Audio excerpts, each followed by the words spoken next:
کہتے ہیں وقت کو برا نہیں کہنا چاہیے، مگر نہ جانے کیسا دور آ گیا ہے، کتنی بھیانک خبریں سننے میں آنے لگی ہیں، کتنا پراسرار واقعات لوگوں کے ساتھ پیش آتے ہیں۔ بس توبہ، نہ چاہتے ہوئے منہ سے نکل جاتا ہے، بہت برا وقت آ گیا ہے۔ فریب ایک بالکل سچا واقعہ ہے۔ اس کہانی کے کردار حقیقی ہیں، بس میں نے ان کے نام تبدیل کر دیے ہیں۔ آپ نے دیکھا ہوگا ہر فلم اور ڈرامے کے شروع میں ڈسکلائمر لکھا ہوتا ہے۔ لیکن میں یہ چاہتی ہوں کہ اگر آپ کو میری کہانی سے ملتے جلتے کردار اپنے آس پاس نظر آئیں تو آپ محتاط رہیں۔ یہ واقعہ ہماری ایک جاننے والی خاتون کے ساتھ چند سال پہلے پیش آیا تھا۔ ان خاتون کا نام ہم رابعہ فرض کر لیتے ہیں۔ رابعہ ایک بہت نیک اور ایماندار خاتون ہے۔ ان کے 3 بچے ہیں۔ جب یہ واقعہ پیش آیا تو ان میں سے 2 کی شادی ہو چکی تھی، جبکہ چھوٹا بیٹا اسکول میں پڑھتا تھا۔ رابعہ باجی کے شوہر بھی بہت نیک اور سیدھے سادے ہیں، مگر وہ بہت بااصول اور کھرے انسان ہیں۔ نہ وہ غلط کام کرتے ہیں، نہ غلط کام کرنے والوں کو برداشت کرتے ہیں۔ رابعہ باجی نے اپنے گھر میں ہی اپنا پارلر کھول رکھا تھا، جو بہت اچھا چل رہا تھا۔ رابعہ باجی کرائے کے گھر میں رہتی تھیں اور جلد از جلد ذاتی گھر خریدنا چاہ رہی تھیں، جس کے لیے وہ پارلر میں دن رات محنت کر رہی تھیں۔ انہوں نے کوئی ہیلپر بھی نہیں رکھی تھی اور خود ہی سارا دن گھر اور پارلر کی ذمہ داریاں سنبھال رکھی تھیں۔ رابعہ باجی کے پڑوس میں ایک عورت رہتی تھی جس کا نام نسرین تھا۔ کوئی 4-5 سال سے ان کے پڑوس میں تھی اور اس کا رابعہ کے گھر آنا جانا تھا۔ جس طرح ہر محلے میں خواتین مل کر کمیٹی ڈال لیتی ہیں، اسی طرح نسرین اور رابعہ باجی نے بھی کمیٹی ڈالی ہوئی تھی۔ رابعہ باجی نے کافی بڑی کمیٹی ڈالی ہوئی تھی کیونکہ وہ اپنا گھر خریدنے کے لیے پیسے جمع کر رہی تھیں۔ رابعہ باجی کی کمیٹی نکلی۔ رابعہ باجی نے کافی بڑی کمیٹی ڈالی ہوئی تھی کیونکہ وہ اپنا گھر خریدنے کے لیے پیسے جمع کر رہی تھیں۔ رابعہ باجی کی کمیٹی نکلی تو ان کے پاس 10 لاکھ روپے تھے۔ ابھی وہ بینک میں رکھوانے جا ہی رہی تھی کہ نسرین سخت گھبرائی ہوئی ان کے گھر آئی اور ان کو بتایا کہ اس کے گھر چوری ہو گئی ہے اور اس کی بیٹی کا سارا زیور کوئی چرا کر لے گیا ہے۔ نسرین کے 2 بچے تھے، بیٹی بڑی تھی اور اس کی شادی ہونے والی تھی، جبکہ بیٹا رابعہ باجی کے بیٹے کے اسکول میں تھا۔ نسرین کی پریشانی دیکھ کر رابعہ نے اسے 10 لاکھ روپے اس کے حوالے کر دیے۔ نسرین نے وعدہ کیا کہ وہ 1.5-2 مہینے میں پیسے لوٹا دے گی، مگر چند ہی روز بعد تو رابعہ پر جیسے حیرت کا پہاڑ ہی ٹوٹ گیا۔ نسرین راتوں رات پوری فیملی کے ساتھ غائب ہو گئی۔ وہ بھی کرائے کے گھر میں رہتے تھے اور اس کے شوہر بھی وہیں کہیں کام کرتا تھا۔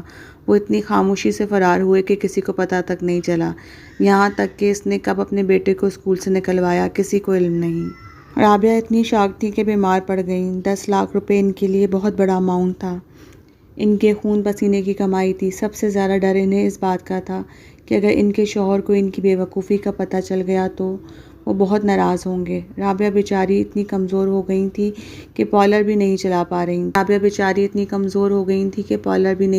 رہی تھی۔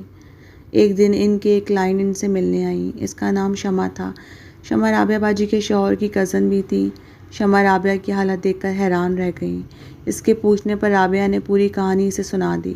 شمع نے غور سے سنی، تفصیل سنی اور پوچھا ان کے پاس نسرین کی کوئی تصویر ہے؟ اتفاق سے رابعہ کے پاس کسی فنکشن کی نسرین کی تصویر موجود تھی۔ شمع نے کہا کہ وہ ایک بزرگ کو جانتی ہے، وہ بہت پہنچے ہوئے ہیں اور ان کے پاس موکل بھی موجود ہیں۔ وہ ایسا عمل کریں گے کہ نسرین جہاں بھی ہوگی اپنے پیروں پہ چل کے رابعہ کے پاس آئے گی اور ان کے پیسے لوٹا دے گی۔ رابعہ کو شمع کی باتوں سے بڑا حوصلہ ملا، مگر ان کو اپنے شوہر کا خوف تھا کیونکہ وہ ایسی باتوں اور پیر و فقیروں کے سخت خلاف تھے۔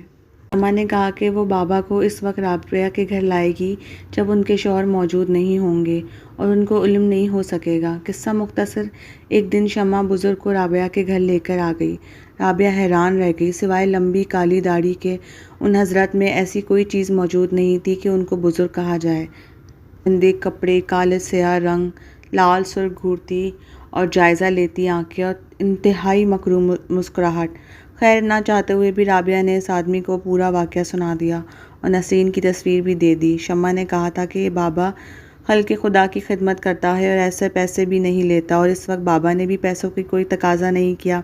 بابا نے رابعہ کے پورے گھر کا معائنہ کیا اور ہر کھڑکی اور دروازے پر نہ جانے کیا پڑھ کے پھونکا اور جاتے ہوئے گھر کے گیٹ پر ڈھیر سارا سرسوں کا تیل ڈال کر چلا گیا۔ دوسرے دن سے رابعہ کی ذہنی حالت عجیب سی ہو گئی۔ بیمار تو وہ پہلے ہی تھی، ان کا ذہن جیسے معوف ہو گیا۔ جیسے اس شخص نے ہپناٹائز کر دیا تھا، مگر ان کو اچھی طرح معلوم تھا کہ ان کے ساتھ کچھ بہت غلط ہو رہا ہے۔ رابعہ باجی کے بینک اکاؤنٹ میں چند لاکھ موجود تھے، جن کا علم شمع کو تھا، کیونکہ شمع ان کے شوہر کی رشتہ دار تھیں اور اس کا پارلر میں بھی ہمیشہ سے آنا جانا تھا۔ رابعہ باجی بری طرح اس شخص کے چنگل میں گر گئی تھیں، مگر ان کے اندر سے کسی کو کچھ بھی بتانے کی ہمت نہیں تھی۔ رابعہ باجی نے اس بابا کو اکثر رات کے وقت ان کے گھر کے آس پاس منڈلاتے اور پراسرار حرکتیں کرتے دیکھا تھا۔ حیرت کی بات یہ تھی کہ وہ صرف اس وقت فون کرتا تھا، دکھائی دیتا تھا جب ان کے شوہر گھر پر نہیں ہوتے تھے۔ پھر ایک دن رابعہ کی شادی شدہ بیٹی فریہ ان کے پاس رہنے آ گئی۔ وہ بہت ہی نیک اور عبادت گزار لڑکی تھی۔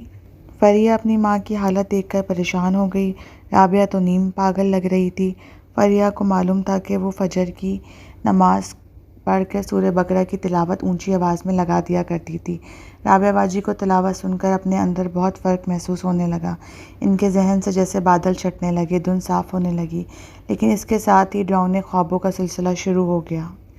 شمع ان کو بہت خراب حلیے میں نظر آتی تھی، بکھرے بال، خون برستی آنکھیں، جیسے کوئی جادوگرنی ہو، اور وہ ان کو دھمکی دیتی، مجھے بھگانا چاہتی ہے؟ میں ایسے نہیں جاؤں گی، تجھے تباہ کر کے جاؤں گی۔ رابعہ بری طرح خوف زدہ ہو گئی تھی۔ پھر ایک دن رابعہ کو اس شیطان بابا کا فون آیا۔ وہ بہت ناراض ہو رہا تھا اور کہہ رہا تھا کہ تم گھر میں جو تلاوت چلا رہی ہو وہ فوراً بند کر دو، میرا عمل خراب ہو رہا ہے۔ اگر تم نے تلاوت بند نہیں کی تو تمہارے پیسے نہیں ملیں گے اور نہ تمہارے ساتھ بہت برا ہوگا، بہت برا۔ مگر رابعہ اس کی حقیقت سمجھ گئی تھی۔ انہوں نے اپنی بیٹی کو ساری بات بتا دی اور فریہ نے اپنے ابو کو اعتماد میں لے کر سارا قصہ سنا دیا اور وعدہ لیا کہ وہ رابعہ پر غصہ نہیں کریں گے۔ رابعہ کی حالت اتنی خراب تھی کہ ظاہر انہوں نے کیا غصہ کرنا تھا۔ وہ تو دل سے چاہتے تھے کہ رابعہ ٹھیک ہو جائیں۔ خیر، انہوں نے سب سے پہلے رابعہ کا موبائل نمبر تبدیل کیا تاکہ وہ بابا انہیں کال نہ کر سکے، اور فریہ نے سورہ بقرہ کی تلاوت صبح شام لگانا شروع کر دی۔ نسرین نے تو پیسے واپس نہ دینے تھے، نہ دیے، مگر اس کی کہانی کا سب سے حیرت انگیز پہلو ابھی باقی ہے۔ جیسا کہ شمع رابعہ کے شوہر کی کزن تھی اور وہ اس کو ہمیشہ سے جانتے تھے، مگر شاید آپ کسی کو کبھی بھی نہیں جان سکتے۔ ایک دن بلکہ ایک رات اتفاقاً رابعہ کے شوہر شمع کے گھر بغیر اطلاع دیے پہنچ گئے۔ اس گھر میں اس وقت ایک گندے حلیے، لمبی کالی داڑھی والا شخص موجود تھا، جس کا حلیہ وہی تھا جو کہ رابعہ نے بتایا تھا۔ وہ اور شمع ایک ساتھ ایک صوفے پر بیٹھے تھے۔ ان کے پاس عجیب و غریب چیزیں رکھی تھیں، جیسا بہت سارے چوڑیاں اور کپڑے تھے۔ یعنی شمع اور اس شخص مل کر شیطانی عمل کرتے تھے۔ شمع لوگوں کو گھیر گھار کر بابا سے ملواتی تھی اور وہ فریب دے کر ان کو لوٹ لیا